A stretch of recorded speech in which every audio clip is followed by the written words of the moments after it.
Hi, welcome to Unity Spiritual Center of Lansing.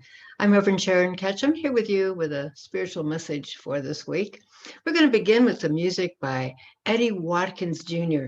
I think you'll enjoy it as much as I do. Feel free to clap along and get into Eddie's music right with him. This door is no matter where you come from, no matter where you're going, here's a place where you can take comfort in the knowing that whether if you've come to stay a while or just passing through, this door is open to you.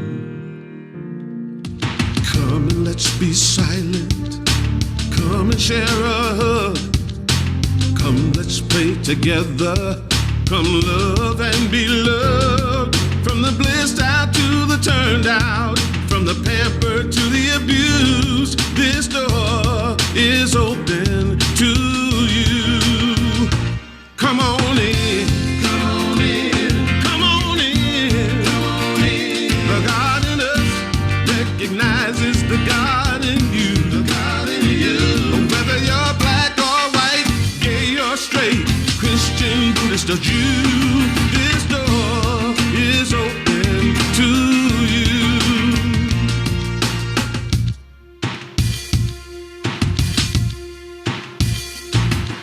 If there's some kind of trouble or pain you're going through, know that you are not alone and someone cares for you.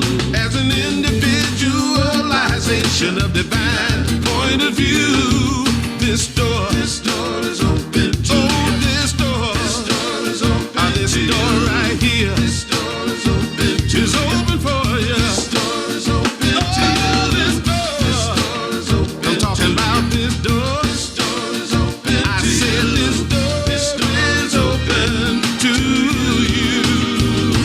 Come on in. Come on in. Come on in. Come on in. The God in us recognizes the God in you. The God in you. Whether you're black or white or gay or straight, Christian, Buddhist or Jew, this door is open to you. Isn't that just a wonderful song? This door is open to you. And let's hope that means not only church doors, but also the doors of our heart. It doesn't matter what anybody else's belief is, what their lifestyle is. We understand our oneness with each other. But the other night I was helping Maxine on the computer and I happened to notice her email. And the reason I noticed it, because at the top, there's little categories that tells you how many emails are in each category. And the one that caught my eye was the promotions email. And she had, believe it or not, over 41,000 emails in a promotion slot. And next to that was social. And there was over 21,000 emails in that slot. And then I got to the important section, your important emails that comes first. And that one had 1,754 emails in it. Whoa, can you imagine what that does to your head? I mean, if I had that many emails, I just know I would miss important things. Not only that, there'd be something going in the back of my head. There's all this stuff to take care of. I don't know if it's important or not. And it's like a to-do list that's, I can't even imagine, over 60,000 emails to deal with. What do you do? Well, I was very helpful and I hit the delete button for promotions and social, leaving her going from over 60,000 to simply a little 1,700. But as I was thinking about it, isn't that really what unforgiveness is like that we carry with us? It's like having all this mucky stuff that we don't even know what it is, perhaps, that's just really dragging us down, carrying heavy on our heart. So this week in the season of nonviolence, that's what we're going to talk about. That's our theme, is forgiveness. Let me just bring the screen back up here. There we go. Okay. So the season for nonviolence is 64 days that goes from the anniversary of Gandhi's assassination to the anniversary of Martin Luther King's assassination. And right now, too, we're also in the 40 days of Lent. So this is an incredible transformational journey we're being invited into. And it's a journey that is going to acclimate on Easter. which we have our fingers crossed that we'll be able to hold an in-person service for that. But just a quick review of the last few weeks. We started out with honoring ourselves, because ideas of unsettlement, of violence really come when we are feeling less than, that we are hurting, when we are just not feeling our true selves. So we need to honor our true selves. And once we do that, then we can begin honoring others, because we're confident in who we are, that we are the love, that we are the compassion, the wisdom of God expressing through us. So of course we want to honor others. And then we also talked about honoring nature, this wonderful planet Earth, our ecosystem, because this is something that gives to us so freely and yet asks nothing from us. Then a couple weeks ago, we talked about expressing gratitude. It is so important to really acknowledge the wonderful things that happen in our life, to be able to express gratitude for it. And what we focus on grows. So let's bless the good things. Let's say thank you for the good things so we can have more of them in our life, because that's what we enjoy. And this week is about practicing forgiveness, because that makes a lot of room in our heart for so many things. The practice of forgiveness is truly another way to avoid violence in our life, and not just physical violence, but violent thoughts, violent emotions. There's certainly things that don't make us feel well. It's very upsetting to really just stirs things up in a very unpleasant way. And to earn a consciousness of forgiveness, it's simply practicing what's sometimes called the 4 R's, taking responsibility for what we did, expressing remorse, making repairs, and maybe most importantly, promising to repent, to rethink it, and not to repeat it, not to do this again. It's an amazing thing when we give others forgiveness. The gift we give ourselves is really to let go of anger and resentment that have just been a toxic energy drain to us. I want to take you over here a little bit for a little visual explanation. Now we have 2 ceramic cups here that are pretty much the same.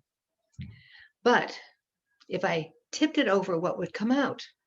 Well, if I tip this one over, we get this beautiful clear water. It's so refreshing just to have a drink of that. It's just wonderful. And here's another cup that looks exactly the same, but when I tip this over, look what comes out. Muddy, yucky water. Oh, well, when these things are upset, whatever is in them comes out. And so the same way with us, when we're upset, whatever is in us falls out, pours out. And Jesus said in the Gospel of Luke, he says, out of the abundance of the heart, the mouth speaks. Out of the abundance of the heart, the mouth speaks.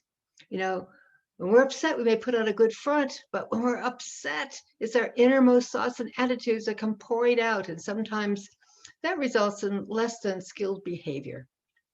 If we were tipped over, what would come out? Would it be that life-supporting clear water, the energy of grace and patience and overwhelming gratitude? Or would it be kind of the muddy waters of sarcasm and anger and resentment that we've been hiding, as we thought, from everybody else, even from maybe ourselves? So to get into the realm of forgiveness, we really need to take an honest inventory of what happened. Do you remember there was an old TV show a long time ago called Dragnet, and Detective Friday would say, just the facts, man, just the facts. And very often when we're carrying resentment or anger about something, we have maybe created a story, especially around the other person's intentions. So we are really good about totally making up why somebody did what they did. I know they did this because they wanted to hurt me. I know they did this because they were getting back at me about something, whatever it might be. But if we took a moment to actually think about what happened, just the facts, and then every fact we came up with, ask yourself if it's debatable. Is that really what happened? Or maybe were we coloring it a little bit based on whatever we were going through at the time? Getting down to what actually happened is a really good start.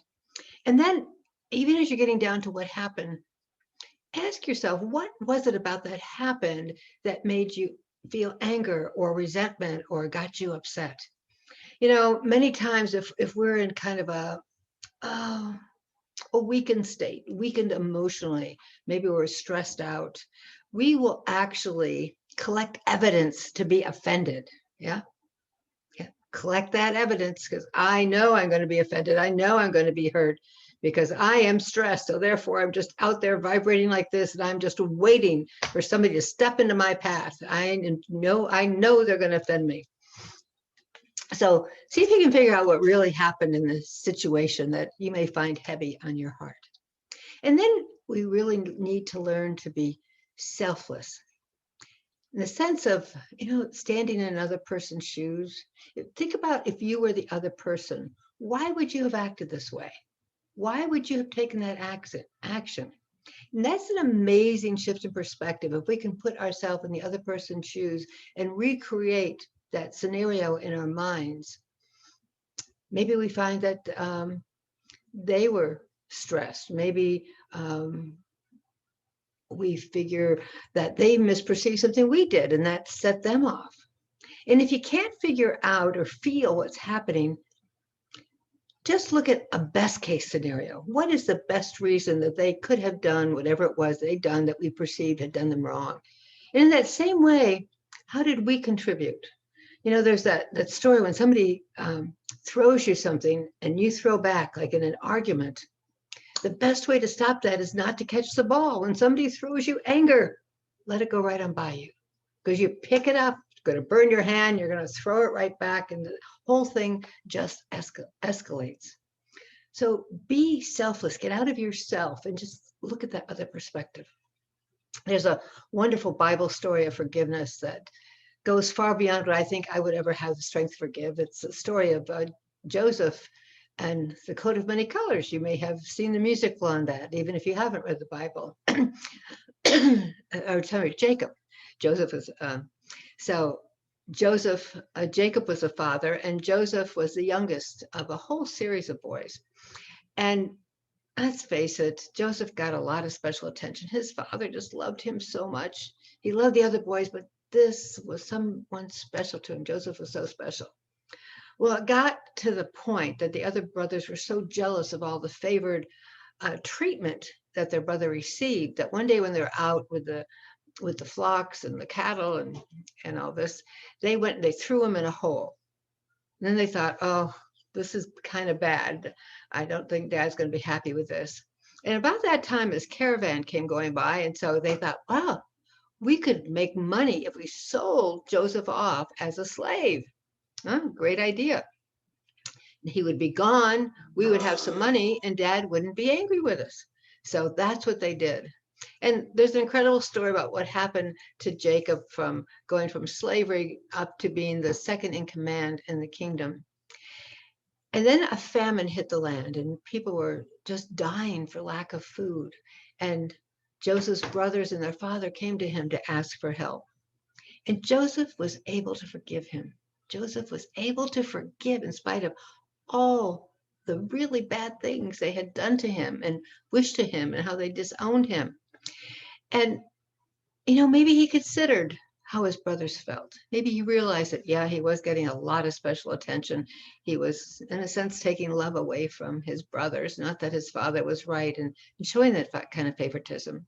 Maybe Jacob took a different approach. But the really great approach was the insight that he got when he said to his brothers were saying, how can you forgive us, Joseph? And he said to them, God, you meant it for evil, but God meant it for good. You meant it for evil, but God meant it for good. So I look at that and think, geez, maybe there's some times that I am angry, but I just haven't gotten to the end yet. And in the end, it's all good. If it's not good, it's not the end, because God is in each and every situation. Doesn't mean every moment is our most peaceful one, is our favorite one, is our most joyful one. But ultimately, there's a working out that I think always lifts us up in consciousness. If nothing else, we have learned a valuable life lesson. Now, as we move into forgiveness, we also need to be a little bit selfish, a little bit self-centered, finding out how this is hurting or helping us. You might take a sheet of paper, make a list of the pros and cons. What do you gain by holding on to this anger or this resentment or this unforgiveness? What do you gain? And how does it harm you? What do you have to give up in order to keep on the anger? Do you have to give up a relationship? Maybe you have to give up family get-togethers because this person is going to be there, and the family even stops inviting the two of you to the same gathering. Or maybe it's a friendship, short or long, that you're going to lose if you choose to hang on to this anger. Anger also has this incredible, powerful effect on our body. It hurts our body. The vibration of anger is like 1,000 tiny knives that keep irritating us internally until many times it turns up the dis-ease emotionally, turns up as a dis-ease physically. And it reminds me of Myrtle Fillmore's story. Myrtle Fillmore is a co-founder of Unity, and I'm going to post a video on our website that kind of tells her story in a little more detail. But from the words that she wrote in the book, her healing letters, she wrote a lot of people letters on healing. I want to share these words with you. She said, I have made what to me seems to be a discovery. I was very sick. I had all the ills of mind and body that I could bear. Medicine and doctors ceased to give me relief, and I was in despair until I found practical Christianity. I affirmed my beliefs and I was healed. I went to all the life centers in my body and spoke words of truth to them, words of strength and power.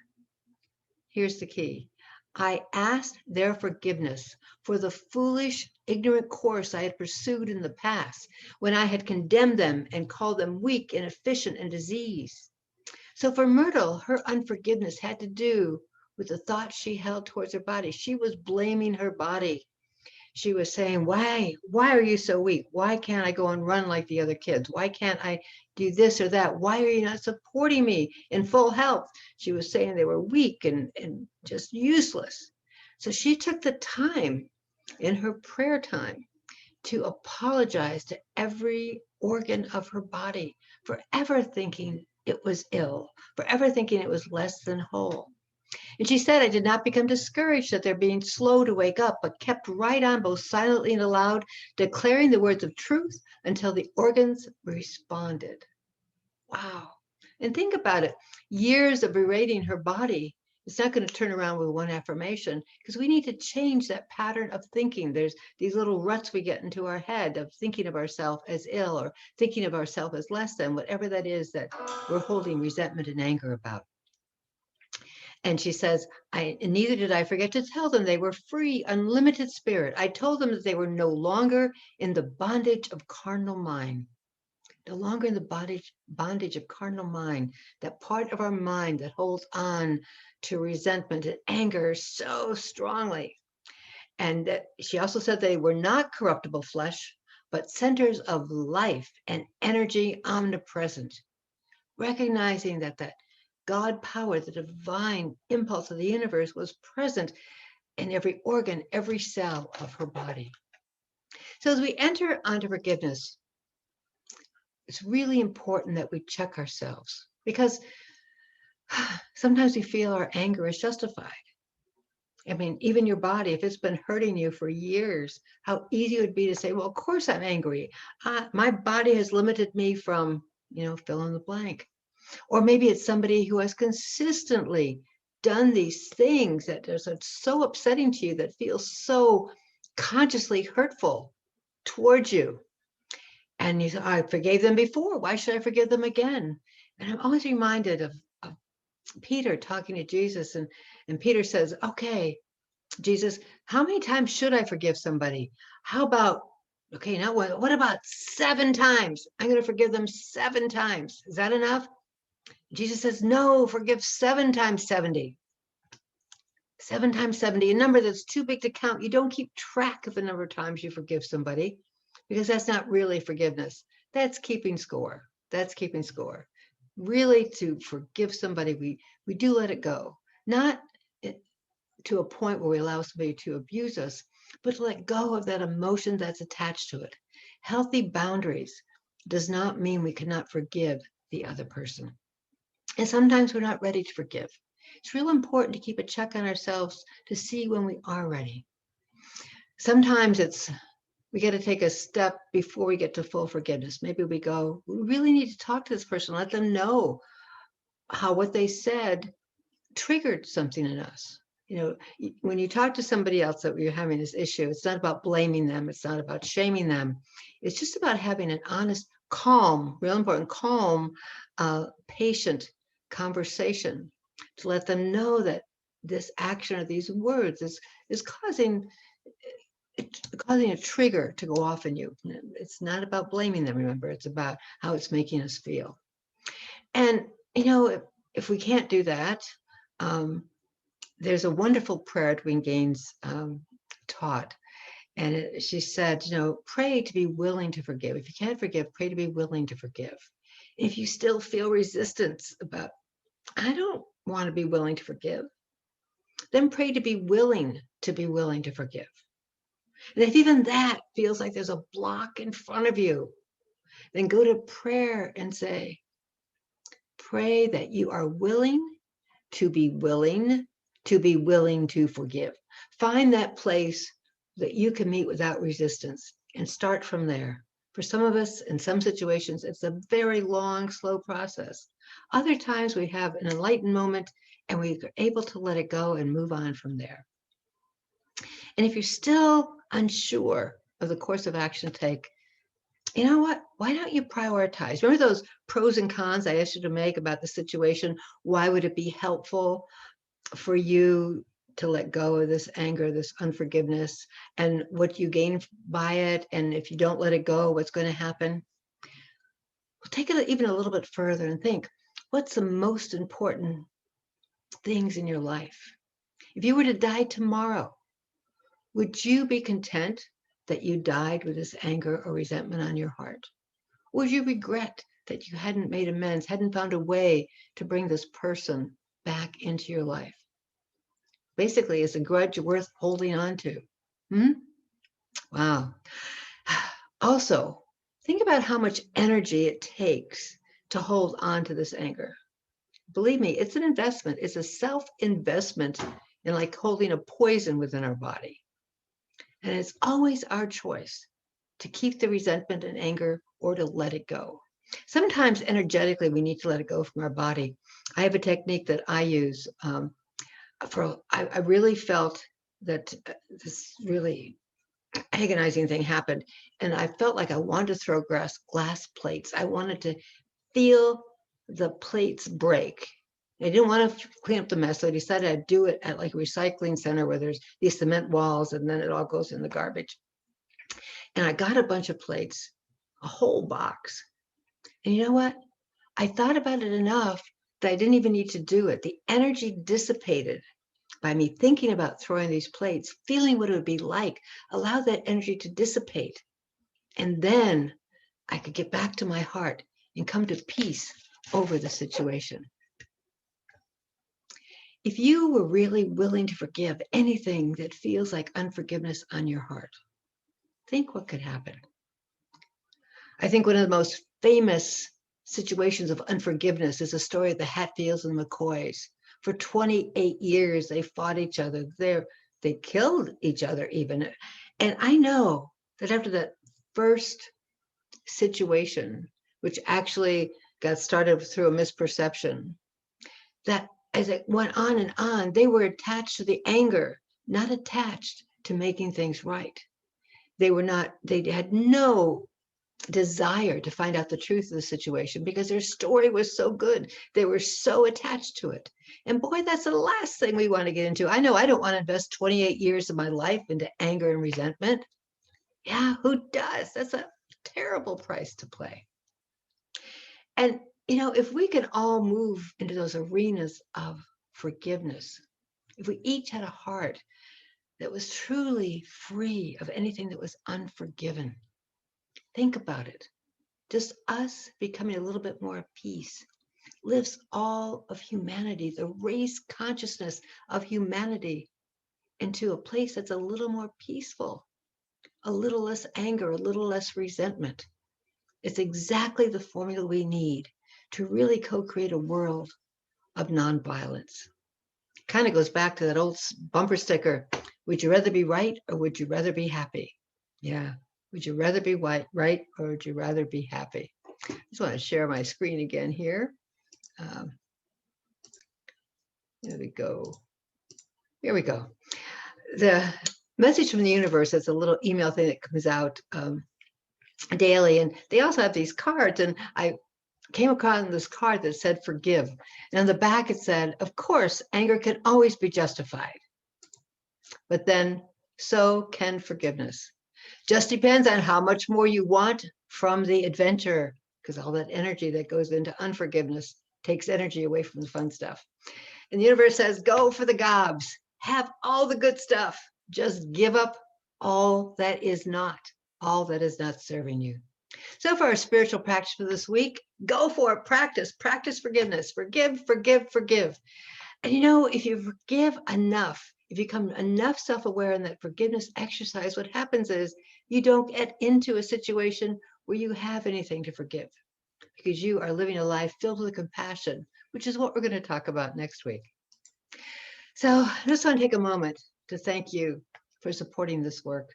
It's just been incredible moving through this pandemic, not being able to be in person, and to know that our community is still alive and well and supporting this ministry, which really the ministry is all of us. Also a reminder that this quarter, our Congress Choice is the Firecracker Foundation right here in Holt, one of our new neighbors. And they do such great work with children who have suffered from sexual abuse. I just really want to commend them for the work that they do. It's so important. And I'd like us all to take a moment right now to celebrate our own personal prosperity, the gifts that we have received, the sunny Saturday, the beautiful snow, which is melting away. You know that the robins are back. There have been great joys in our life this week. Just stop a minute and think about it. And as we hold those things in our heart, we bless them. Divine love through me blesses and multiplies all that I am, all that I have, all that I give, and all that I receive. I praise, give thanks, and am glad. Oh, so glad. It's a good life. Well, this is Unity on Demand. You can watch us in segments, or you can binge watch us. It's up to you. And if you're watching this on Sunday morning at 10:30, join us for a live Zoom fellowship. Just bring your own coffee and we'll just chat a bit. And with that, we're going to close out with a traditional song, I Choose Love.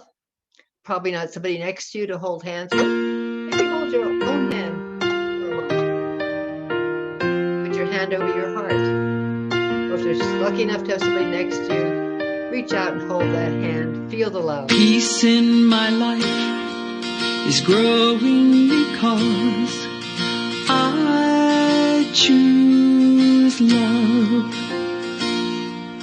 Love's always present.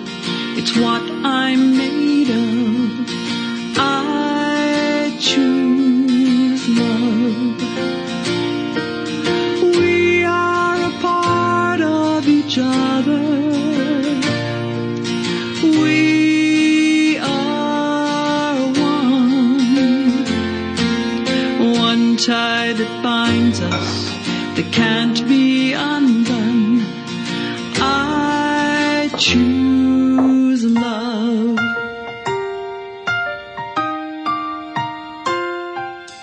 I choose love. Peace in my family is growing.